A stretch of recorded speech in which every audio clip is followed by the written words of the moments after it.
이 예레미야를 우리는 흔히 눈물의 선지자다라는 표현을 하고 있습니다. 왜일까요? 왜 예레미야의 별명이 눈물의 선지자일까요? 그만큼 많이 울었다는 거죠.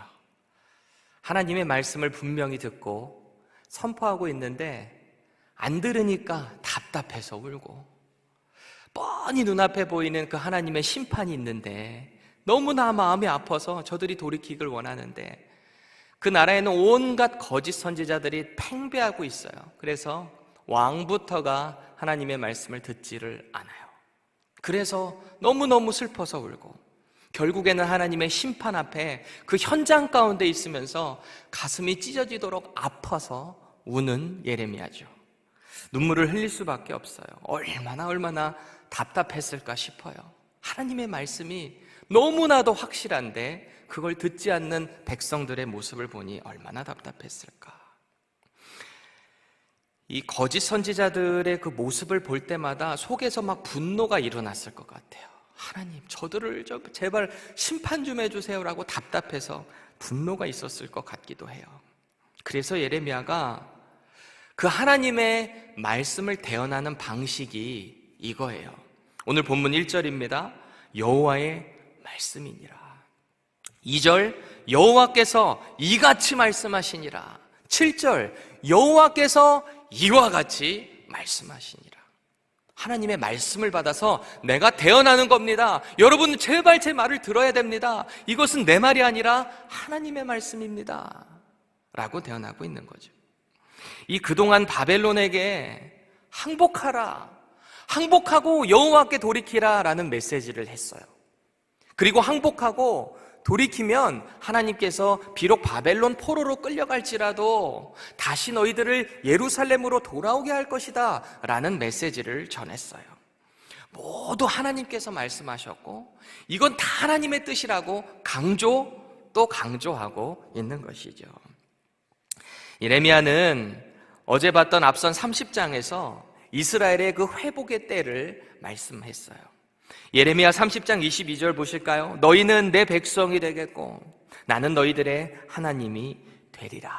이 회복의 때를 선언하시는데 오늘 31장에서는 그 회복을, 이스라엘의 그 회복을 좀 더 구체적으로 말씀을 하고 있습니다. 1절 다시 보세요. 여호와의 말씀이니라. 그때에 내가 이스라엘 모든 종족의 하나님이 되고 그들은 내 백성이 되리라. 이 남유다 종족인 유다 그리고 베냐민 지파의 하나님만 되는 것이 아니라 이미 하나님의 심판으로 멸망해버린 이 북이스라엘의 10개 지파의 하나님이 되시겠다라고 말씀하고 계세요. 비록 이 북이스라엘은 하나님의 심판받아서 뿔뿔이 지금 흩어져 버렸어요. 온데간데 없이 사라져버린 이 북이스라엘의 10개 지파의 하나님이 되시겠다. 그리고 남유다도 곧 바벨론에 의해서 끌려갈 테지만 이들의 하나님이 되시겠다. 언제요? 1절 다시 보시면 그때에 라고 말씀하고 있어요. 그때에. 이 그때라는 것은 하나님의 때입니다. 하나님이 회복하시는 그때에 이들을 완전히 회복하겠다라고 말씀하시죠. 비록 지금 남유다 백성들의 눈에 이렇게 보일 거예요. 과연 그런 일이 재현될 수 있을까? 의문이 들 수 있어요. 그런데 오늘 하나님께서는 그 승리의 날, 회복의 날이 반드시 온다라고 예레미야를 통해서 말씀하고 계십니다. 그런데 여기서 우리가 주목해야 될 부분은 4절에 나오고 있는 처녀 이스라엘아 라는 표현이에요. 처녀 이스라엘아. Oh, virgin Israel 이렇게 말씀하고 계세요. virgin이 무슨 뜻이에요? 처녀, 순결한, 순전한 뭐 이런 뜻이잖아요. 남자를 가까이 하지 않은 순전한. 그런데 여러분, 북이스라엘은 하나님을 떠나서 온갖 우상신 섬기고요, 애굽을 의지했다가 또 어느 날은 아수르를 의지했다가 세상의 권세에 이리저리 쫓아다니고 하나님 떠난 영적인 간음을 일삼았던 나라가 북이스라엘이잖아요. 이미 망해버린 10개의 족속. 오죽하면 하나님께서 그 북이스라엘 멸망하기 전에 이 호세아라는 선지자 보내가지고 참 독특한 인생을 살았죠. 호세아 선지자는 3명의 그 자녀들 가운데 그 이름을 다 하나님께서 주시는 북이스라엘을 향한 심판의 메시지로 자녀들 이름을 짓잖아요. 둘째 딸 이름이 로루하마라는 이름인데 내가 다시는 너희들에게 긍휼을 베풀지 않겠다. 3번째 아들 이름 로암미, 노라는 뜻이잖아요. 암미, 백성. 더 이상 내 백성 아니다. 하나님이 북이스라엘을 버리신 거예요. 영적인 간음을 일삼는 북이스라엘을 버리셨어요. 이미 심판받아서 아수르에 의해서 뿔뿔이 흩어져 버린 북이스라엘입니다. 그리고 이제 곧 바벨론에 의해서 쑥대밭이 되고 다 포로로 끌려갈 남유다의 그 모습 앞에 하나님께서 이들을 향해서 처녀 이스라엘아 라고 말씀하시는 거예요. 그런데 하나님은 처녀 이스라엘아 라고 말씀하실 때는 그들의 죄를 이제 덮어주시고 용서하시고 내가 너희들을 다시 한번 회복시키시겠다라는 말씀이시죠. 이게 바로 오늘 본문 3절에 나오는 하나님의 영원하신 사랑, 하나님의 그 인자하심입니다. 그냥 영원하시고 인자하신 게 아니라 언약 위에 하나님의 영원한 사랑 때문에 이들을 버리실 수가 없는 거예요. 그럼 그때가 되면, 그 하나님의 때가 되면 북이스라엘이 어떻게 회복이 될까요? 5절 보세요. 이미 망해버린 북이스라엘의 수도 사마리아가 재건될 거예요. 그리고 이스라엘을 상징하는 이 포도나무, 이 포도 농사를 짓게 될 텐데 흥미로운 것은 포도 농사를 짓고 자기들이 그 포도 열매를 따게 된다라는 표현을 쓰고 있어요. 자기가 농사를 지었으면 자기가 따는 게 당연하잖아요. 생각하십니까? 그런데 그동안 그러지 못했다는 거예요. 왜요? 포도나무를 심으면 적들이 다 그거를 빼앗아 가버려요. 자기들이 심었는데 자기들이 먹지를 못해요. 자기들이 따지를 못해요. 그만큼 적들의 위협을 받았는데 하나님의 그때가 되면 더 이상 적들에 의해서 뺏길 두려움을 가질 필요가 없게 된다라는 것입니다. 6절에 나오는 이 에브라임이라는 표현이 있어요. 이 에브라임은 북이스라엘 10개 지파 중에서 가장 큰 민족이었어요. 그러니까 이 소선지서들에 보면은 북이스라엘을 표현하는 게 에브라이마라고 이렇게 표현을 하면 북이스라엘 전체를 칭할 때가 많죠. 이 북이스라엘을 향해서 이들이 망한 가장 큰 이유가 뭐였죠? 하나님을 떠나서 우상 섬겼던 거잖아요. 그리고 이 북이스라엘이 지었던 가장 큰 죄는 무엇인가? 우리 열왕기서에 보면은 하나님께서 이 당신의 사자를 통해서 저자를 통해서 그 기록을 하게 될 때 하나님 앞에 죄를 지었는가 안 지었는가의 그 판가름하는 기준이 뭐였죠? 그러니까 북이스라엘의 1대 왕인 여로보암의 죄에서 떠났는가 떠나지 않았는가를 가리켜서 그 죄를 판가름했단 말이죠. 여로보암이 진 가장 큰 죄가 뭐였습니까? 남유다에 있는 예루살렘, 즉 시온산에 올라가서 예루살렘 성전 가서 예배하지 못하도록, 자기 민족들이 내려가지 못하도록 북이스라엘의 가장 북단인 단이라는 지역과 최남단인 이 베델이라는 지역에다가 이 제단을 만들게 했잖아요. 황금 송아지를 만들어서 거기서 제사하게 한 거예요. 여러분들 황금 송아지라고 해서 그냥 어떤 막연한 돼지 제사 이런 식으로 생각하시면 안 되고, 마치 출애굽할 때 아론이 그랬던 것처럼 황금 송아지 만들고, 이 황금 송아지가 너희를 애굽에서 이끌어낸 여호와 하나님이다 라고 형상을 만들어서 하나님을 섬기게 했던 게 이 여로보암이었어요. 나름대로 자기 생각에는 이게 하나님을 섬기는 거다라고 착각했겠지만 하나님의 말씀을 떠난 거죠. 하나님의 말씀은 신명기 12장에 보시면 하나님께서 반드시 택한 곳, 이 시온산 예루살렘 성전에 가서 1년에 3번은 반드시 모든 온 이스라엘 백성들이 6월절, 초막절, 77절에 하나님 앞에 나아가서 예배하며 즐거워하며 하나님을 제사했어야 했잖아요. 이걸 막은 거예요. 그게 가장 큰 죄였어요. 그래서 북이스라엘이 망한 거였잖아요. 하나님을 떠나는 영적인 간음. 그런데 하나님이 회복시켜 주시는 그때에는 이 시온 성전이 회복된대요. 6절 중반절 보세요. 너희는 일어나라. 우리가 시온에 올라가서 우리 하나님 여호와께로 나아가자 하리라. 이 파수꾼이 하는 일이 뭔가요? 이 적의 동태를 살피는 거잖아요. 적이 오는지 안 오는지. 근데 이 파수꾼이 한다는 말이 너희는 일어나라. 우리가 시온에 가서 예루살렘 성전에 가서 우리 여호와 하나님께 나아가자. 예배하자. 이런 말을 하는 거예요. 기쁨으로 가득 차 있어요. 적의 동태를 살펴야 되는데 하나님 예배하러 가자라는 말을 파수꾼이 해요. 적의 위협이 없는 거죠. 7절 보세요. 여러 민족 앞에서 회복시키시는 하나님을 기뻐 찬양하는 것입니다. 기뻐요. 하나님 예배하는 것이 너무너무 기쁜 거예요. 북쪽 땅에서 그리고 땅끝으로 뿔뿔이 흩어졌던 이스라엘 백성들이 하나 둘씩 예루살렘으로 귀환하게 되는 것입니다. 근데 우리가 주목해야 될 부분이 또 있어요. 이 귀환하는 무리를 우리는 주목해야 되는데, 이 돌아오는 무리를 보면은 건강하고 이 고결하고 존귀한 사람들만 돌아오는 게 아니에요. 8절 보십시오. 맹인, 다리 저는 사람, 잉태한 여인, 해산하는 여인이 이 무리 가운데 들어있어요. 이들의 공통점이 뭐죠? 결코 혼자 돌아올 수 없는 사람들이에요. 누군가의 도움이 필요한 자들이에요. 그런데 하나님께서는 이들에게도 하나님의 능력으로 함께 하셔서 돌아오게 하신다라고 약속하고 계신 거죠. 그리고 9절 보세요. 하나님을 떠난 이후로 나라가 완전히 망해버린 북이스라엘이지만 하나님은 그 에브라임을 가리켜서 뭐라고 말씀하세요? 나는 이스라엘의 아버지요, 에브라임은 나의 장자니라.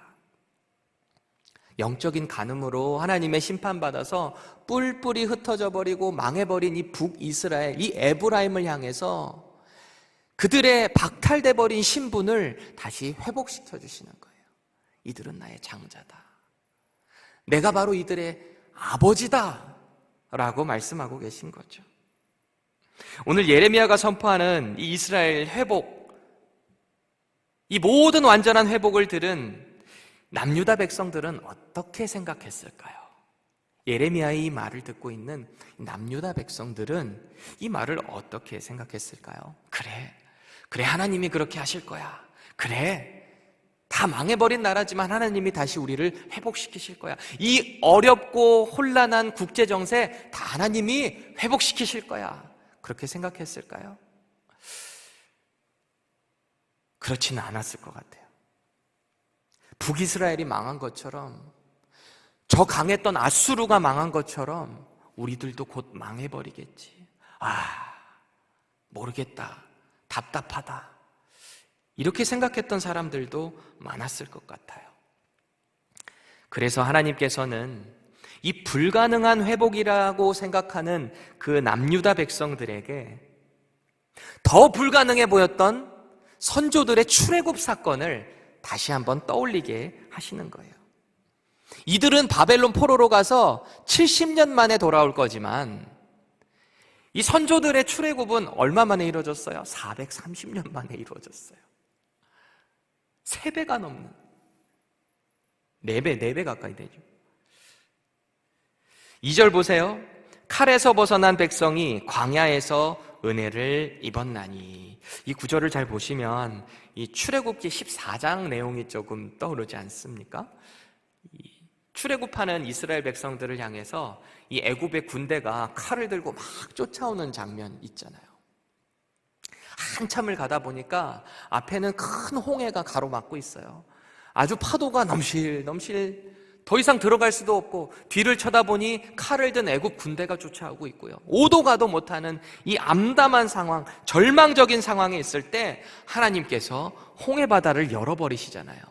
그리고 홍해 바다를 건너는 이스라엘, 뿐만 아니라 뒤에 칼 들고 쫓아오는 이 애굽 군대를 그냥 물에 담가 버리시잖아요. 수장시켜 버리셨어요. 그 말도 안 되는 승리의 장면을 경험했던 당시의 출애굽 이 선조들의 모습이 어땠습니까? 모세가 하나님을 높여 노래합니다. 출애굽기 15장 내용이에요. 그리고 미리암이 하나님을 높여 찬양하고 있어요. 그 광경을 모세는 이렇게 기록해요. 출애굽기 15장 20절. 아론의 누이 선지자 미리암이 손에 소고를 잡음에 모든 여인도 그를 따라 나오며 소고를 잡고 춤추니. 마치 선조들이 그렇게 춤추면서 승리케 하시는, 회복시키시는 그 하나님을 찬양했던 것처럼 오늘 이 말씀을 듣고 있는 남유다 백성들도 그 하나님의 그 때가 되면 있잖아요. 4절 말씀 중반절 보세요. 내가 다시 소고를 들고 즐거워하는 자들과 함께 춤추며 나오리라. 여기 소고라는 이 악기는 영어는 탬버린으로 번역이 됐어요. 탬버린처럼 이렇게 막 치면서 악기를 가지고서 전심을 다해서 하나님을 춤추면서 찬양하는 거예요. 회복시키시는 그 하나님 앞에, 하나님의 그 능력과 권위 앞에 그냥 기뻐서 막 춤추면서 찬양하는 거예요. 비록 지금 당장은 이들의 눈에 회복이 보이지가 않아요. 도대체 언제 회복될까? 지금 이 시대를 지나는 우리의 모습 아닙니까? 도대체 이 상황이 언제 회복될까? 하나님, 정말 이 어려운 상황 우리가 도대체 언제 극복할 수 있습니까? 하지만 당장 우리 눈앞에 보이지 않을지라도 신실하신 그 하나님의 회복의 약속을 붙잡고 있는 사람들은 믿고 기뻐하는 거예요. 춤추며 찬양하는 것입니다. 제 큰아들 병건이는요, 자나깨나 먹는 얘기만 해요. 일어나면 또 뭐 먹고 싶어, 저거 먹고 싶어, 자기 전에도 또 뭐 먹고 싶어. 먹고 싶은 게 어찌나 많은지 그 아이에게 제가 이렇게 말할 때가 있어요. 그래 병건아, 우리 월요일에 스테이크 구워 먹을까? 이러면 우와 하고 얼마나 신나 있는지요. 제가 그거를 언제 사줄지는 몰라요. 일주일이 될지, 일주일 뒤가 될지, 2주일 뒤가 될지. 근데 제가 그 말을 한 그 순간부터 이 아이는 기뻐 있는 거예요. 왜요? 아버지의 말을 100% 신뢰하기 때문에, 아빠가 반드시 스테이크 사줄 것을 믿기 때문에. 저와 여러분들의 신앙이 이래야 하지 않을까요?